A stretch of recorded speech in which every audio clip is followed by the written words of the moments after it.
Isang mapagpalang araw sa lahat ng tagapakinig sa ating programa. Muli po tayo nagbabalik upang magpahagi ng kwentong kapupulutan ng aral ng ating mga listeners. Pero bago muna ang lahat, huwag nating kalilimutang pindutin ang subscribe button at syempre ang notification bell para parati tayong updated sa ating newly uploaded na kwento. Sa ating programa, My Bebe, Sweet Love. Dahil sa hirap ng buhay, nagtrabaho si Monica kung saan isa siyang kahera sa isang grocery store. Dahil malayo ang uuwian ni Monica, doon ay nagpasya na lamang ang pamilya niya at ang nanay niya na makitira na lamang sa kapatid nitong si Nola. Kapatid iyon ng kanyang ina, malapit lamang sa pinagtatrabahuhan niyang lugar. Mabait ang tita ni Monica na si Nola. Wala siyang naging problema sa naging pakikisama sa kanyang tita. Pero ang tahimik na pamumuhay ni Monica, bigla na lang mababago nang dumating sa buhay ng tita niyang si Nola, si Rafi. Ang kauuwi, dating nakulong, at ngayon nakalaya niyang tito.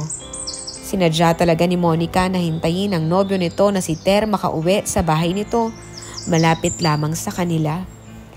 Nais mong manatili sa lugar nila upang maging mas malapit sa kanyang nobyo. Walang nagawa si Monica kung hindi ang magtrabaho sa lugar malayo sa binata. Ilang minuto pang ang naghihintay ang dalagang si Monica. Halos mapuno na ang kanyang lamesa dahil sa dami ng pagkain na hinahain ng magulang ni Ter sa kanya. Eto bibingka iha, kainin mo habang mainit pa. Wika ng medyo matanda ng ina ni Ter. Naku, salamat po. Hindi na po sana kayo nag-abala. Wika ni Monica at nilabag sa mesa ang pagkain. Umiling naman ang ina ni Ter at ngumiti lamang kay Monica. Matapos ang ilang minutong paghihintay, doon ay sa wakas, si Ter na ang dumating at iniluwan ng pinto. Agad na tumayo si Monica upang salubungin ang kanyang nobyo upang ito'y yakapin. Nagtataka man si Ter, ngumiti lang si Monica na para bang walang kalungkutan na iaanunsyo sa binata. Sa labas na lang tayo mag-usap, Ter. Hindi na rin naman ako magtatagal dahil may aasikasuhin pa ako sa bahay. Wika ni Monica. Sumunod naman si Ter agad at lumabas sila ni Monica. Doon nang makabuelo at sila na lamang ng binata ang natira, ay pinaliwanag agad ni Monica ang magiging desisyon niya na pag-alis sa bayan. Katulad na lamang ng kanyang inaasahan, mabilis at galit na hindi sumang-ayon si Ter sa kanyang naging desisyon. Hindi mo pa nga naibibigay sa akin ang sarili mo? Nais mo nang umalis at mangamuhan sa ibang lugar? Ano? Hahanap ka na ng bagong nobyo mo? Napapikit ng mariin si Monica sa makitid na pangunawa ni Ter. Huminga na lamang siya ng malalim at sinubukang kumbinsihin ang nobyo. Ngunit katulad nga ng nauna, tila matigas at walang pakialam sa kanya si Ter.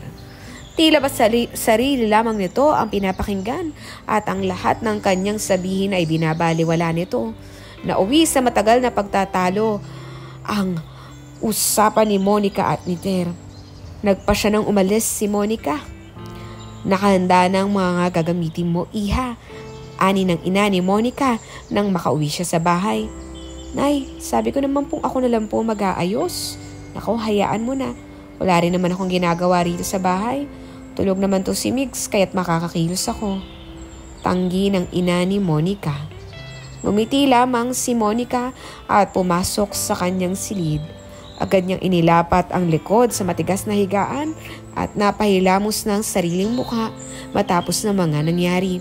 Napagtanto niya na sa pagkakataong iyon ay makasirelay si Ter sa kanyang desisyon na huwag siya umalis dahil lamang sa gusto nito.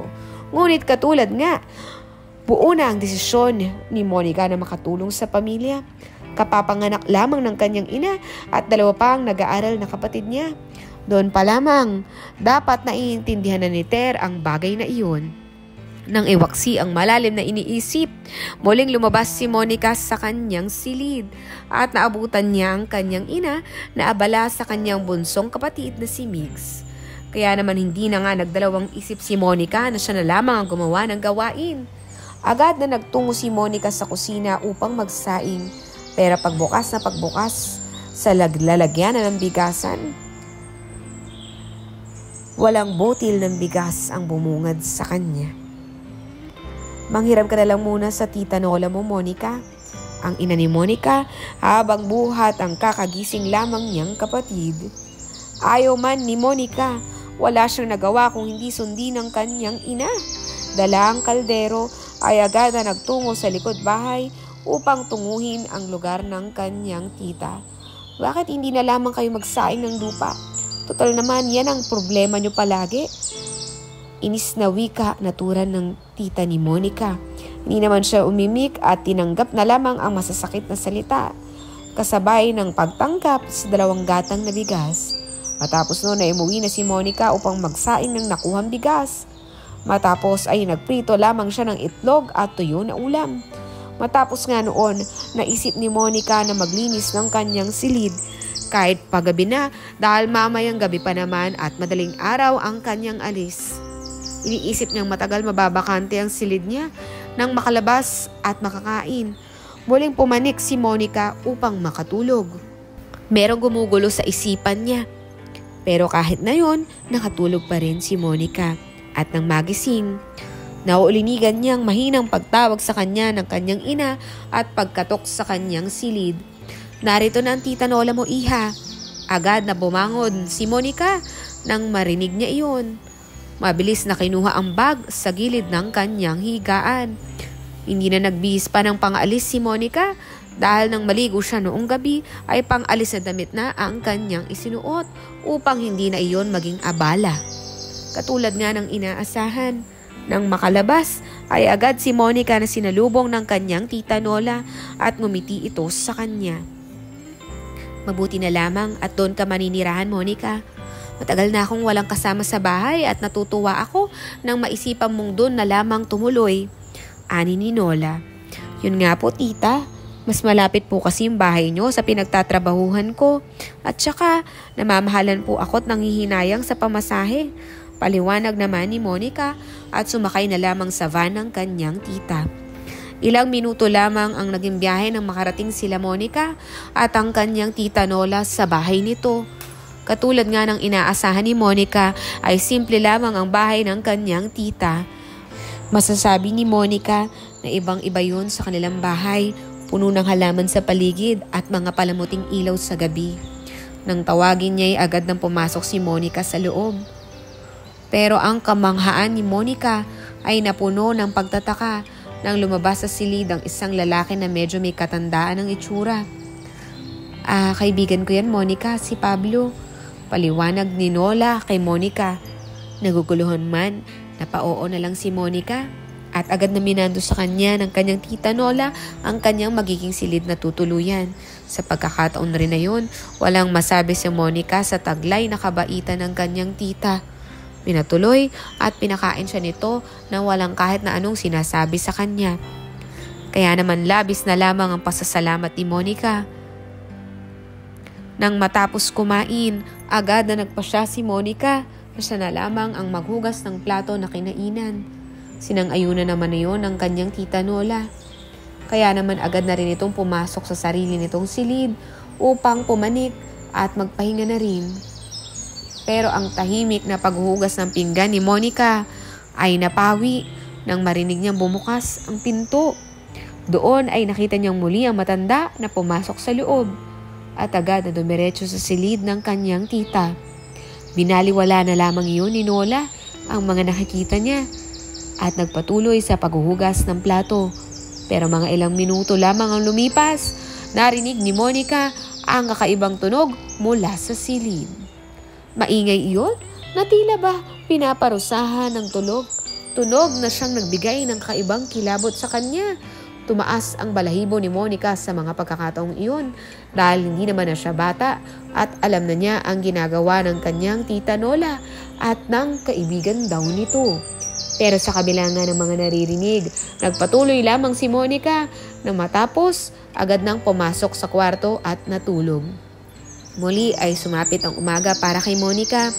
Maaga siyang nagising upang tumungo sa trabaho habang ang kanyang tita Nola naman abala sa pagluluto. Umuwi ka ng maaga, Monica, ha? Ani ni Nola. Ngayon darating ang Tito Rafi mo. Si Tito Rafi po? Wika ni Monica na hindi nakuha ang ibig sabihin ng kanyang tita Nola. Dahil alam nga ni Monica na kulong ang kanyang Tito Rafi sa kasong pagnanakaw. Oo, iha. Nakalaya na siya ngayong araw. Kaya't nais ko sanang umuwi ka ng maaga para sa munti nating salo-salo. Tumango lamang at ngumiti si Monica. Nagulat man ay hindi na niya iyon pinahalata sa kanyang tita Nola at kumuha na lamang ng masasakyan upang makatungo sa trabaho sa bayan ng Lourdes.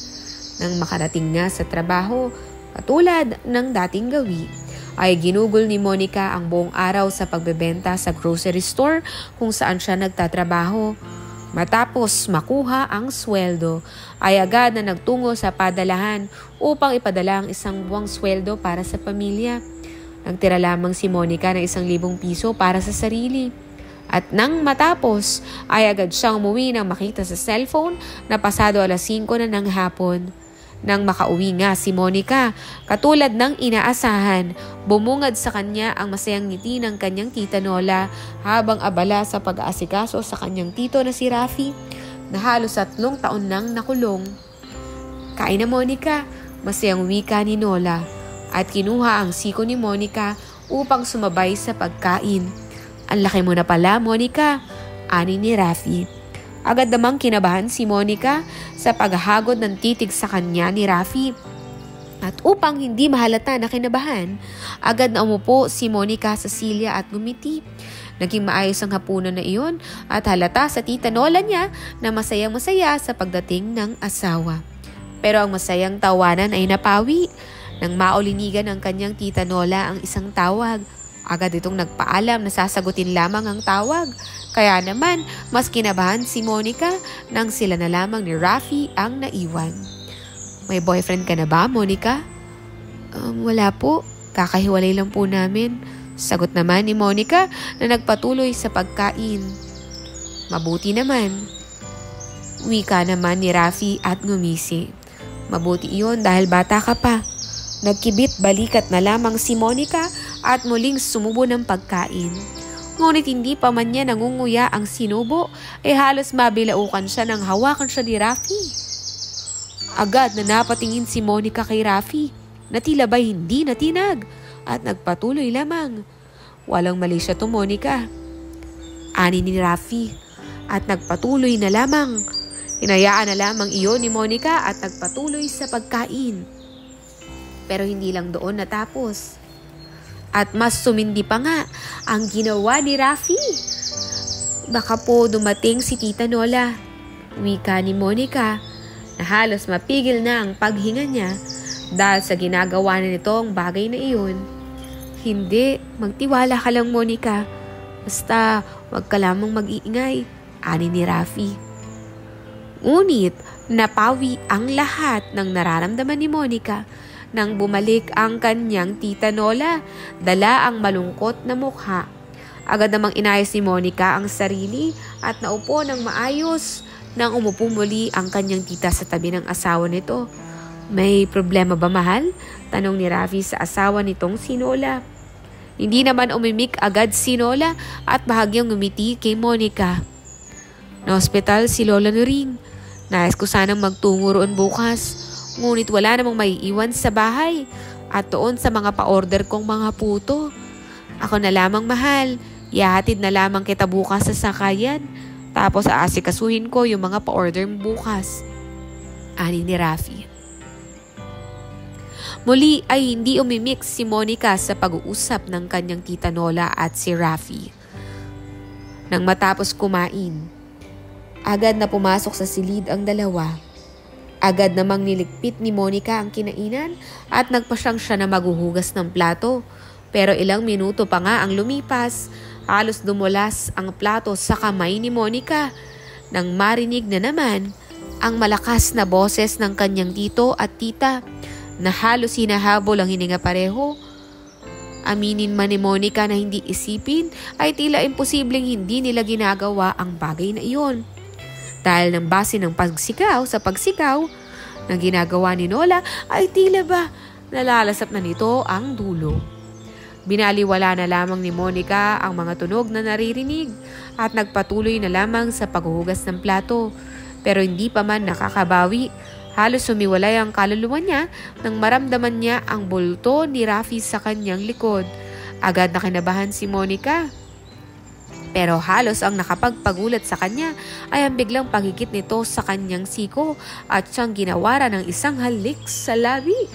Hindi si Nola ang nais ko makasama, Monica, ani ni Rafi nang matapos ang isang halik. Ikaw ang gusto kong makasama at gawin ang bagay na iyon, iha. Napangisi lamang si Monica sa sinabing iyon ni Rafi.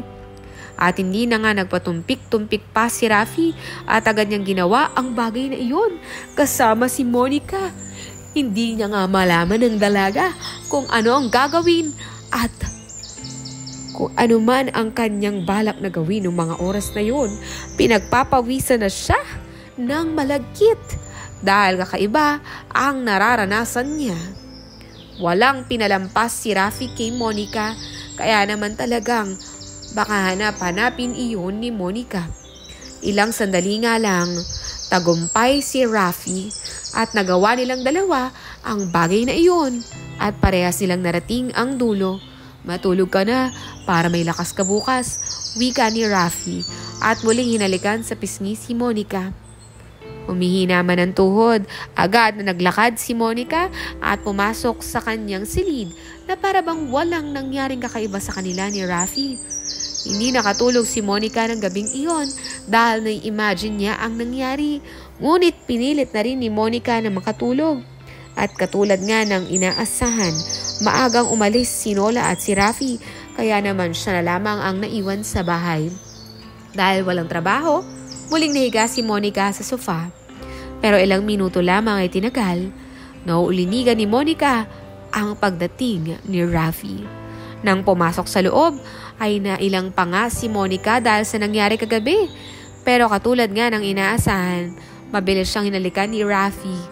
Halos malunod si Monica sa mga oras na iyon. At doon, nagpatangay na naman si Monica sa kanyang nararamdaman. Nang maramdaman ni Monica ang malambot na sofa sa kanyang likod, ay alam na niya kung ano ang magaganap.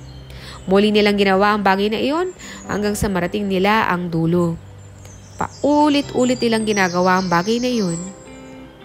At lahat ng nangyaring iyon, naulit at palihim silang umaalis ni Rafi. At doon ay ginagawa nila ang bagay na dapat ay hindi nila ginagawa.